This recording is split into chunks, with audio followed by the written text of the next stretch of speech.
Nabi Soleh adalah salah satu dari 25 nabi dan rasul yang wajib diketahui oleh orang Islam yang sudah mukallaf. Nabi Soleh alaihi salam diturunkan setelah masa kenabian Nabi Hud alaihi salam berakhir. Nabi Soleh diutus oleh Allah untuk berdakwah kepada kaum Tsamud, salah satu keturunan dari Nabi Nuh alaihi salam. Nama lengkap Nabi Soleh adalah Soleh bin Abd bin Masikh bin Ubaid bin Hajir bin Tsamud bin Abir bin Iram bin Sam bin Nuh alaihi salam. Nabi Soleh berasal dari keluarga terpandang di antara kaum Tsamud. Kaum Tsamud sendiri merupakan sebuah kabilah yang cukup masyhur, di mana kata Tsamud diambil dari kakek mereka yang bernama Tsamud bin Atir. Mereka semua masuk dalam kategori bangsa Arab Aribah yang bertempat tinggal di Hijr, yaitu sebuah wilayah yang letaknya antara Hijaz dan Tabuk. Nasab mereka masih tersambung sampai Nabi Nuh alaihi salam. Selain diberi kelebihan dari ciri fisik yang besar karena mereka merupakan keturunan dari kaum Ad, kaum Tsamud juga diberi kepandaian oleh Allah dalam bidang arsitektur, di mana gunung-gunung yang besar dan tinggi mampu mereka pahat dan dijadikan rumah-rumah sebagai tempat tinggal. Mereka juga dikaruniai rizki yang melimpah berupa hidup makmur di tanah yang subur. Mereka bercocok tanam, memelihara hewan ternak dan hidup tanpa kelaparan. Pohon-pohon di kebun-kebun mereka tumbuh subur. Pohon-pohon kurma berbuah dengan lebatnya, sehingga mendapatkan panen yang melimpah ruah. Mata air juga mengalirkan air yang segar dari sumur-sumur mereka. Namun nikmat yang banyak dari Allah Subhanahu wa taala itu tidak menjadikan mereka bersyukur. Sifat mereka sama halnya dengan nenek moyang mereka, yaitu kaum Ad yang gemar menyombongkan diri. Dahulu kala kaum Tsamud masih memiliki kebiasaan yang sama dengan kaum Ad, yaitu menyembah berhala-berhala. Patung-patung yang mereka pahat dengan tangan-tangan mereka sendiri, kemudian mereka jadikan Tuhan sembahan mereka. Mereka juga suka berbuat maksiat dan melakukan perbuatan-perbuatan yang menyimpang. Oleh karena itulah Allah Subhanahu wa taala kemudian mengutus salah seorang dari kalangan mereka sendiri, yaitu Nabi Soleh alaihi salam. Beliau diutus untuk mengajak kaum Tsamud agar beriman kepada Allah Subhanahu wa taala dan meninggalkan penyembahan terhadap berhala. Nabi Soleh mendakwahi mereka dengan penuh kelembutan dan cara yang baik. Nabi Soleh berkata kepada kaumnya, "Wahai kaumku, sembahlah Allah, sekali-kali tidak ada Tuhan bagimu selain Dia. Dia menciptakanmu dari bumi atau tanah dan menjadikanmu pemakmurnya. Oleh karena itu, memohonlah ampun kepadanya dan kemudian bertobatlah kepadanya. Sesungguhnya Tuhanku sangat dekat lagi maha memperkenankan doa hambanya." Nabi Soleh selalu mengajak kaumnya untuk beriman dan bertaubat memohon ampunan kepada Allah. Namun dengan kesombongannya, mereka menolak dakwah Nabi Soleh dengan berkata, "Wahai Soleh, sebelum ini engkau benar-benar merupakan orang yang diharapkan di tengah-tengah kami. Apakah engkau melarang kami menyembah apa yang disembah oleh nenek moyang kami? Sesungguhnya kami benar-benar dalam keraguan yang menggelisahkan terhadap apa yang engkau serukan kepada kami." Kebanyakan kaum Tsamud tidak mempercayai ajaran Nabi Soleh, meskipun tetap ada sebagian orang yang mau beriman kepada Allah dan menjadi pengikut Nabi Soleh alaihi salam. Banyak sekali penolakan dan penentangan terhadap ajakan dan dakwah Nabi Soleh. Kenikmatan yang melimpah yang mereka dapat selama ini membuat mereka enggan diajak beriman dan bertaubat kepada Allah, dan tidak mempercayai bahwa Nabi Soleh adalah utusan yang Allah kirim untuk mereka. Nabi Soleh kemudian berkata kepada kaumnya, "Mengapa kamu tidak bertakwa? Sesungguhnya aku adalah seorang Rasul terpercaya yang diutus kepadamu. Maka bertakwalah kepada Allah dan taatlah kepadaku. Aku tidak meminta imbalan kepadamu atas dakwahku ini. imbalanku tidak lain kecuali dari Tuhan alam semesta. Apakah kamu mengira akan dibiarkan tinggal di sini, di negerimu dengan aman, yaitu di dalam kebun-kebun dan mata air? Kamu pahat dengan terampil sebagian gunung-gunung untuk dijadikan rumah-rumah yang mewah. Maka bertakwalah kepada Allah dan taatlah kepadaku.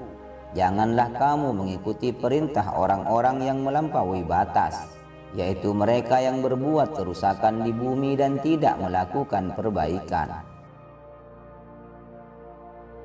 Nabi Soleh terus mengajak kaumnya agar mensyukuri nikmat yang telah Allah berikan dengan cara bertaubat dan beramal soleh. Namun kebanyakan kaum Tsamud tidak beriman kepada Nabi Soleh. Mereka menganggap Nabi Soleh hanyalah manusia biasa sama seperti mereka.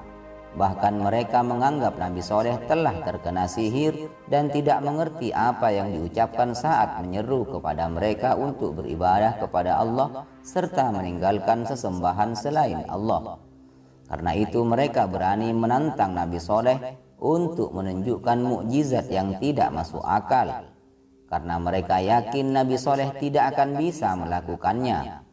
Mereka lalu berkata, "Sesungguhnya engkau hanyalah termasuk orang-orang yang terkena sihir. Engkau tidak lain hanyalah manusia seperti kami. Maka datangkanlah mukjizat jika engkau termasuk orang-orang yang benar." Para ulama tafsir menuturkan, pada suatu hari kaum Tsamud pernah melakukan perkumpulan di suatu tempat. Kemudian Nabi Soleh datang untuk berdakwah dan memberi peringatan kepada mereka agar beriman kepada Allah Subhanahu wa Ta'ala. Namun kaum Tsamud malah menantang Nabi Soleh agar menunjukkan mukjizatnya seraya berkata, "Kalau kamu mampu mengeluarkan seekor unta bunting dengan ciri ini dan itu dari batu besar ini." Kaum Tsamud sambil menunjukkan sebuah batu besar sesuai dengan permintaan dan keinginan mereka. Kemudian berkatalah Nabi Soleh kepada kaum Tsamud, "Jika aku penuhi permintaan seperti yang kalian mau, apakah kalian bersedia beriman kepada kebenaran yang aku bawa dan mempercayai risalah yang diutuskan Tuhan kepadaku?" Kaum Tsamud lalu menjawab, "Ya, saya akan percaya." Itulah perjanjian antara kaum Tsamud dan Nabi Soleh, di mana kaum Tsamud bersedia untuk beriman jika bukti mukjizat yang mereka inginkan benar-benar nyata adanya. Nabi Soleh lalu melaksanakan sholat dan berdoa kepada Allah agar mengabulkan permintaan seperti apa yang diminta oleh kaum Tsamud. Kemudian Allah Subhanahu wa Ta'ala mengabulkan doa Nabi Soleh. Lalu diperintahkanlah sebuah bongkahan batu besar agar mengeluarkan seekor unta betina besar dan bunting sesuai kemauan kaum Tsamud. Lalu keajaiban besar benar-benar terjadi. Dari dalam batu besar itu muncullah seekor unta betina besar. Kaum Tsamud yang melihat mukjizat luar biasa itu merasa takjub dan tercengang. Bukti kuasa Allah ini lalu membuat kaum Tsamud akhirnya banyak yang beriman.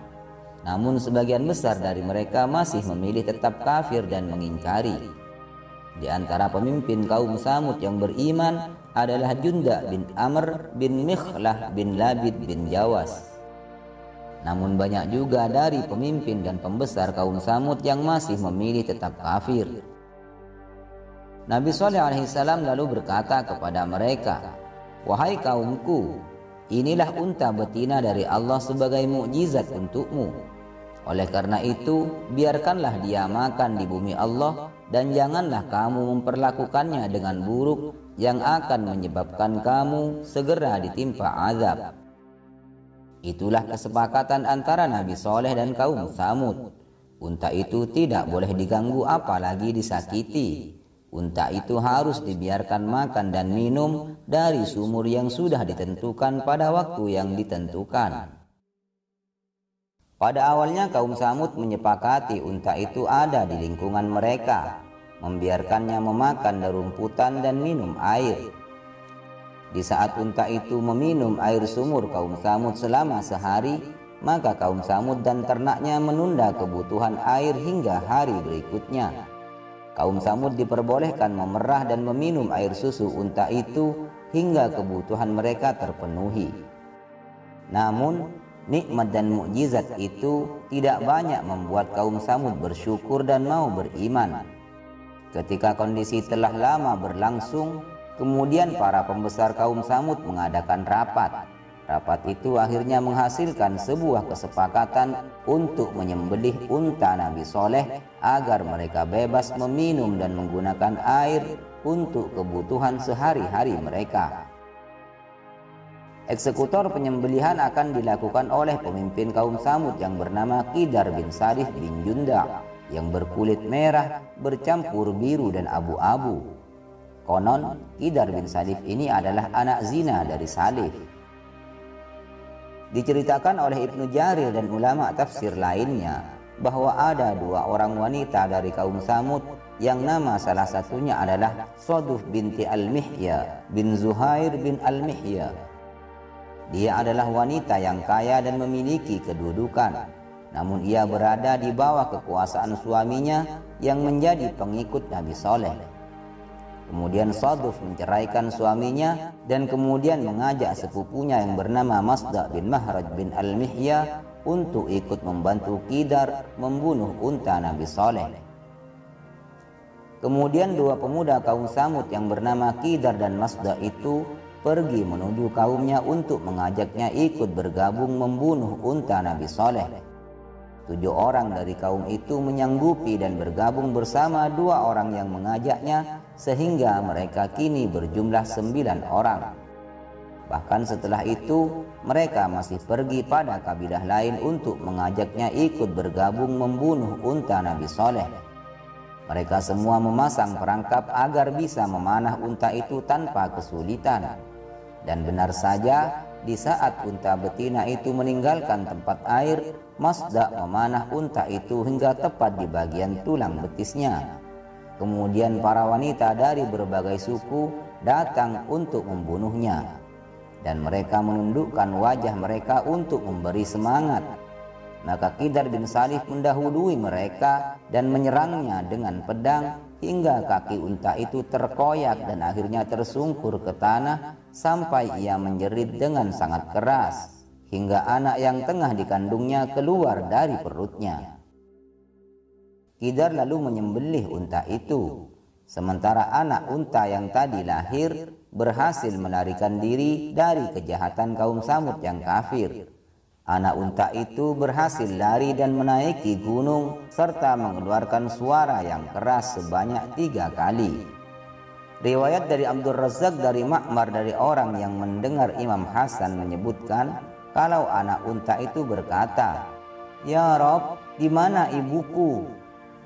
Setelah itu anak unta itu masuk ke dalam sebuah batu besar dan menghilang di sana. Namun ada pula pendapat lain yang mengatakan bahwa anak unta itu juga disembelih oleh kaum Samud. Allah Subhanahu wa taala berfirman dalam surah Al-Qamar ayat 29 sampai 30, "Fanadaw sahibahum fata'ata fa'aqar, fakaifa kana 'adzabi wa nuzur." Mereka memanggil kawannya, lalu ia menangkap unta itu dan menyembelihnya. Betapa dahsyatnya azab dan peringatanku. Kelakuan kaum Samud ini benar-benar membuat Allah Subhanahu wa taala murka. Karena itulah Allah mendatangkan azab untuk mereka hingga membuat kaum Samud mati tak tersisa.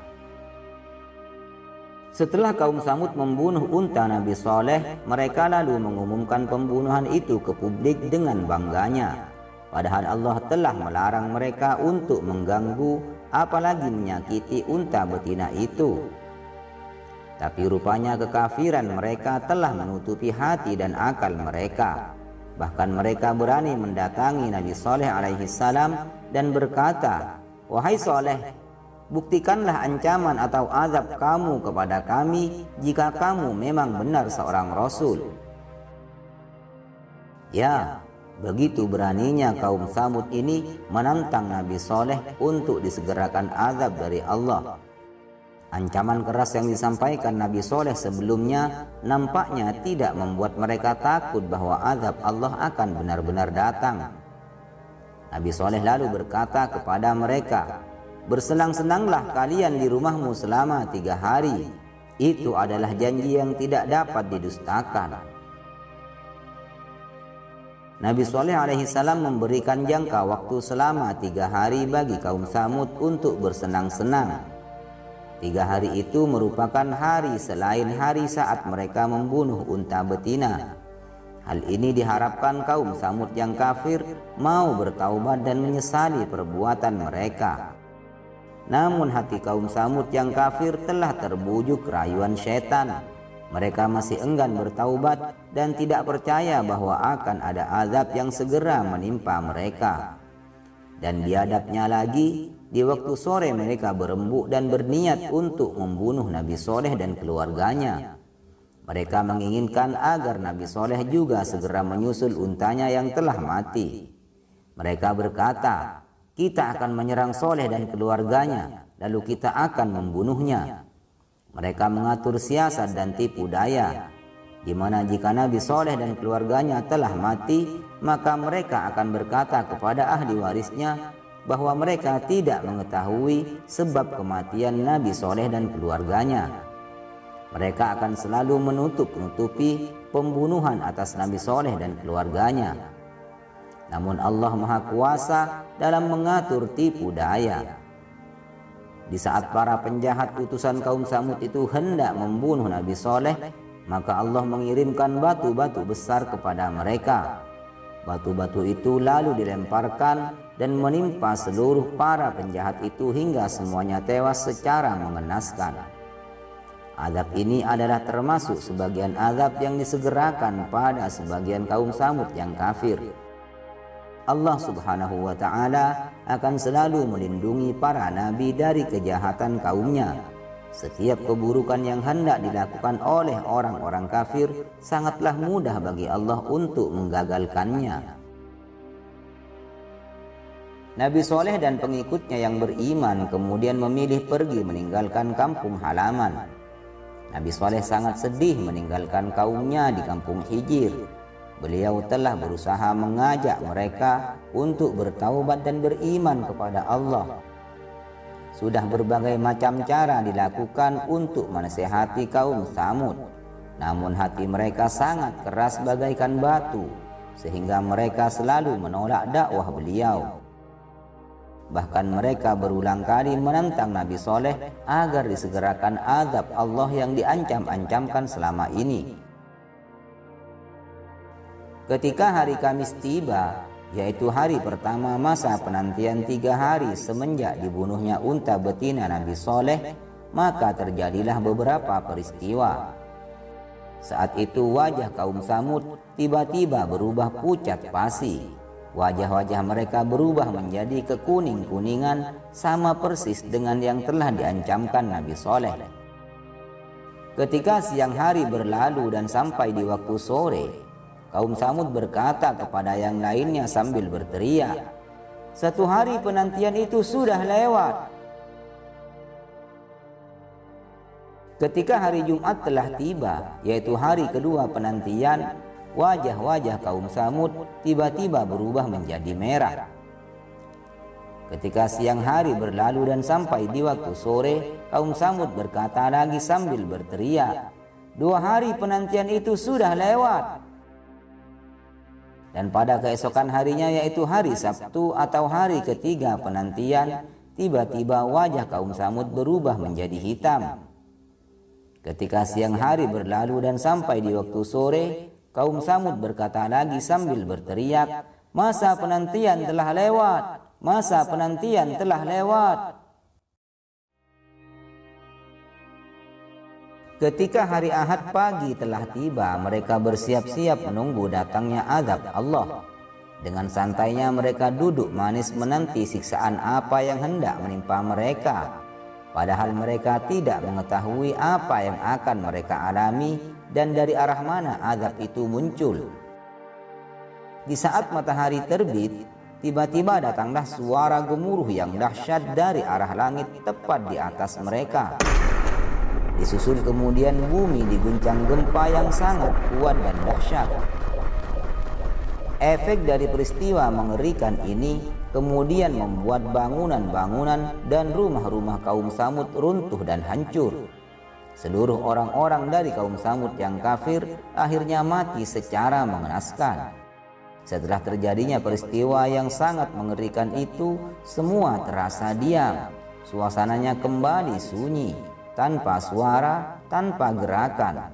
Yang terlihat hanyalah mayat-mayat yang bergelimpangan di bawah reruntuhan bangunan dan rumah-rumah mereka. Inilah azab Allah untuk orang-orang yang mendustakan Allah dan Rasul-Nya. Inilah azab yang selama ini diancam-ancamkan dan selalu dinanti-nantikan kaum Samud yang kafir.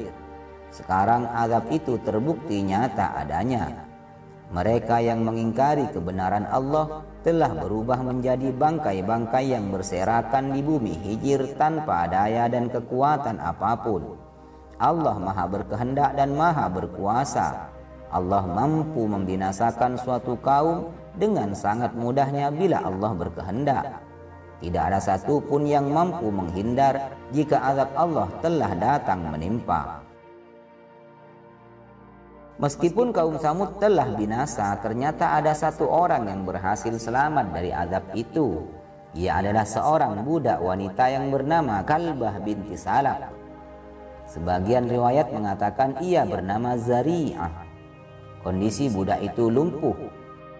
Ia juga termasuk salah satu dari orang yang sangat mengingkari dan memusuhi Nabi Saleh.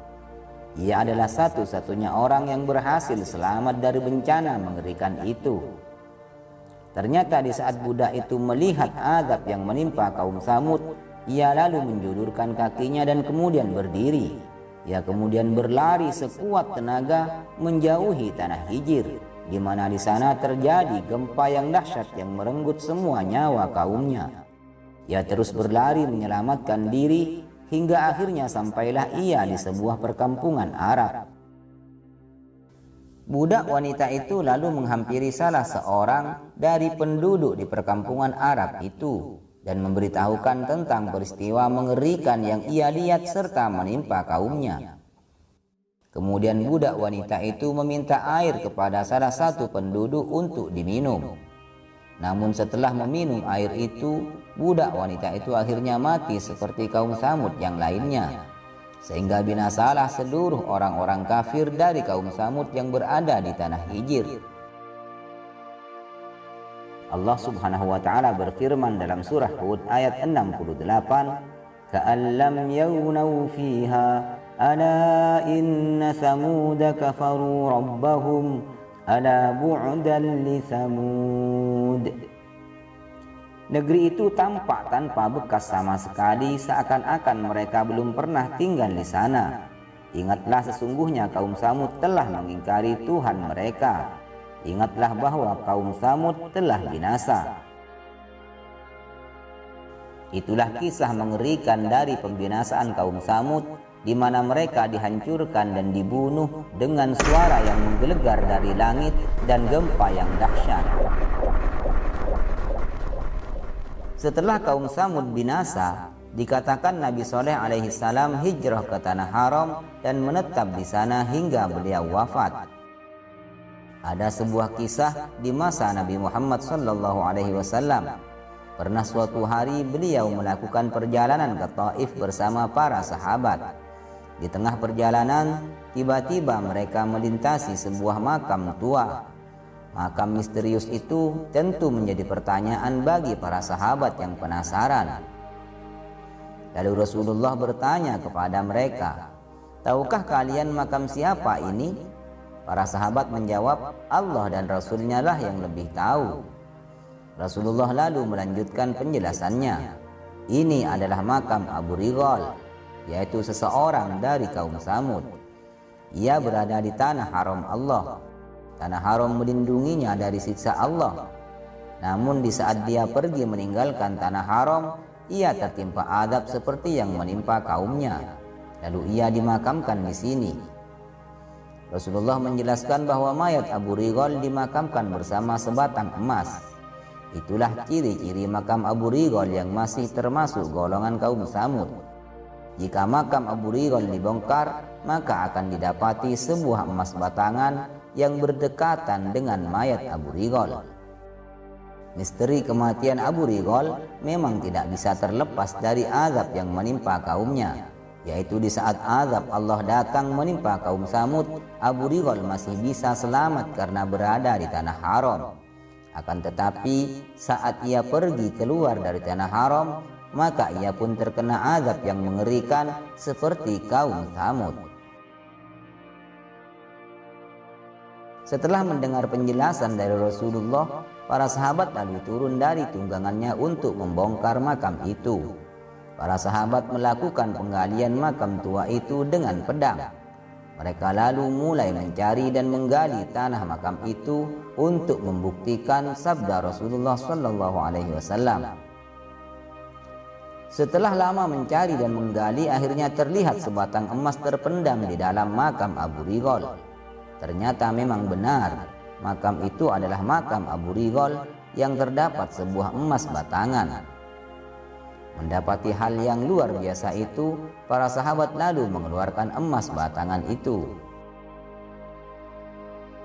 Dikisahkan juga dahulu di masa perang Tabuk, Rasulullah dan pasukan muslimin pernah singgah di perkampungan Hijr, yaitu daerah yang dulu menjadi lokasi pemukiman kaum Samud. Rasulullah dan pasukan muslimin singgah di dekat rumah-rumah peninggalan kaum Samud. Di saat itu orang-orang mengambil air dari sumur yang dulu sering dipakai kaum Samud. Mereka kemudian memasang tungku dan membuat adonan makanan. Ketika Rasulullah melihat orang-orang yang menggunakan peninggalan kaum Samud, beliau lalu memerintahkan mereka untuk menuangkan seluruh tungku dan memberikan adonan makanan itu untuk unta. Setelah itu Rasulullah pergi dan singgah lagi di sumur yang dulu digunakan unta Nabi Soleh untuk minum. Rasulullah melarang orang-orang memasuki tempat-tempat suatu kaum yang pernah ditimpa azab. Rasulullah bersabda, "Sungguh aku khawatir kalian tertimpa azab seperti yang pernah menimpa mereka. Untuk itu janganlah memasuki tempat-tempat mereka." Saat berada di kampung Hijr, Rasulullah juga bersabda, "Janganlah kalian memasuki tempat-tempat mereka yang pernah ditimpa azab, kecuali dalam keadaan menangis. Jika kalian tidak menangis, maka janganlah memasuki tempat-tempat mereka, agar kalian tidak tertimpa azab seperti yang pernah menimpa mereka." Rasulullah memerintahkan orang-orang muslim untuk menangis jika memasuki tempat kaum yang dulu tertimpa azab. Jika tidak bisa menangis, maka bisa juga dengan berpura-pura menangis atau melakukan gerakan seperti orang menangis. Sahabat sekalian yang dirahmati oleh Allah, tanah Hijr atau Hajar yang dikenal juga dengan nama Madain Soleh yang berarti kota Nabi Soleh, atau juga disebut Hegra oleh seorang sejarawan Yunani ini, terletak di bagian utara Hijaz yang saat ini disebut dengan Arab Saudi. Madain Soleh berada di barat laut kota Al-Ula sejauh 25 km. Madain Soleh berjarak sekitar 450 km dari kota Madinah dan 900 km dari kota Mekah. Lokasi Madain Soleh sangat strategis karena menjadi rute penting dalam perdagangan kuno, menghubungkan selatan semenanjung Arab ke utara menuju Mesopotamia, Suriah, dan Mesir. Madain Soleh dulunya disebut dengan Al-Hijr yang berarti bukit berbatu. Sebutan Al-Hijr ini berlangsung sampai abad ke-14 atau tepatnya tahun 1336 Masehi. Setelah itu ada seorang wisatawan dari Andalusia yang mengganti namanya menjadi Madain Soleh atau kota Nabi Soleh. Madain Soleh adalah gugusan bebatuan pasir dengan bentuk yang sangat mengesankan, yang terdiri dari bukit-bukit pasir dengan beragam warna, mulai dari merah, kuning, dan putih. Bukit-bukit di sana dipahat menjadi bentuk rumah-rumah dengan arsitektur mirip peninggalan Yunani atau Romawi kuno. Terdapat 132 pahatan di bukit-bukit yang digunakan untuk berbagai fungsi seperti rumah, tempat pemujaan, dan makam. Karena itulah pada tahun 2008 UNESCO memutuskan Madain Soleh sebagai situs warisan dunia. Kawasan seluas kurang lebih 4.000 hektar ini merupakan situs warisan dunia pertama di Arab Saudi. Situs Madain Soleh terdiri dari 4 bangunan inti. Yang pertama disebut Qasr al-Bint, yaitu istana yang ditentukan untuk putri-putri raja. Qasr al-Bint merupakan situs terbesar dibandingkan dengan bangunan inti lainnya. Tingginya mencapai 16 meter. Bangunan inti yang kedua adalah Ad-Diwan. Diwan adalah sebuah batu besar dan tinggi, dan di bagian tengahnya terdapat lubang segi 4 dengan ukuran 12,8 kali 9,8 meter dengan tinggi 8 meter. Tempat ini digunakan sebagai tempat upacara keagamaan dan pertemuan-pertemuan penting pada waktu itu. Bangunan inti ketiga bernama Al-Farid, yaitu berupa bukit tinggi namun tak terlalu besar yang dipahat menyerupai bangunan rumah. Al-Farid ini merupakan kuburan yang dibangun menyendiri di dalam sebuah bukit batu yang dipahat menyerupai rumah tempat tinggal. Letaknya menyendiri dan paling bagus di antara bangunan yang lain, sehingga para wisatawan banyak yang lebih memilih bangunan ini untuk dijadikan objek berfoto. Selain karena letaknya yang fotogenik, Qasr Al-Farid ini merupakan ikon dari Madain Soleh. Bangunan inti keempat adalah area C. Di sana terdapat batu yang tidak terlalu besar dan ada 2 kuburan di dalamnya. Bagian depannya dipahat menyerupai rumah seperti bangunan-bangunan yang lain. Sahabat sekalian yang dimuliakan Allah, Madain Soleh yang berada di daerah Al-Ula dikenal sebagai kawasan yang berhantu. Banyak masyarakat Saudi yang percaya kawasan itu merupakan tempat jin dan ruh jahat, sehingga harus dihindari. Karena berdasarkan hadis, Nabi menutup kepalanya dan mempercepat langkahnya ketika melewati daerah itu. Berbeda dengan Nabi Shallallahu Alaihi Wasallam yang sebisa mungkin menghindari Madain Soleh, putra mahkota kerajaan Arab Saudi Muhammad bin Salman malah menganggap tempat ini harus dirawat dan dimanfaatkan.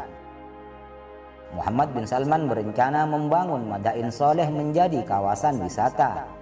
Ia menargetkan kawasan wisata yang berada di daerah Al-Ula ini bisa menciptakan 38.000 lapangan pekerjaan, menarik 2 juta pengunjung per tahun, memperluas populasi daerah menjadi 130.000 jiwa, dan bisa menyumbang 32 miliar US dollar atau sekitar 458 triliun untuk ekonomi kerajaan.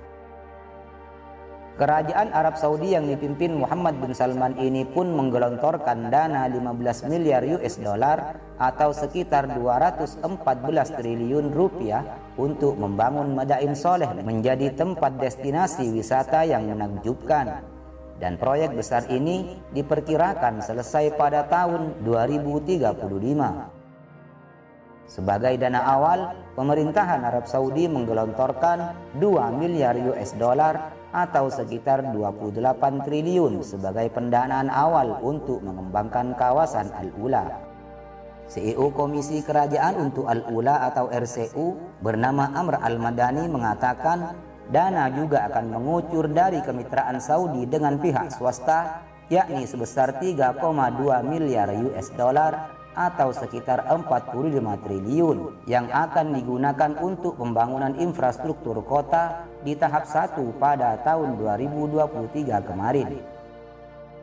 Alasan dibangunnya tempat ini adalah karena selama ini Arab Saudi menjalankan roda perekonomian mereka menggunakan sumber daya minyak, dan hal ini dinilai sudah ketinggalan zaman dan perlu modernisasi supaya bisa mendapatkan investasi untuk menghasilkan pendapatan negara yang lebih banyak. Dengan alasan itulah kerajaan Arab Saudi pun rela mengubah kota yang dikenal terkutuk ini menjadi tempat yang menyenangkan sebagai tempat wisata. Arab Saudi membuat kebijakan itu agar tak lagi bergantung pada minyak. Padahal Nabi kita sampai tidak mau minum di daerah itu dan bergegas untuk segera meninggalkan Madain Soleh dengan berjalan cepat tanpa menoleh ke kanan dan ke kiri. Lalu bagaimana kita menyikapi rencana besar putra mahkota Muhammad bin Salman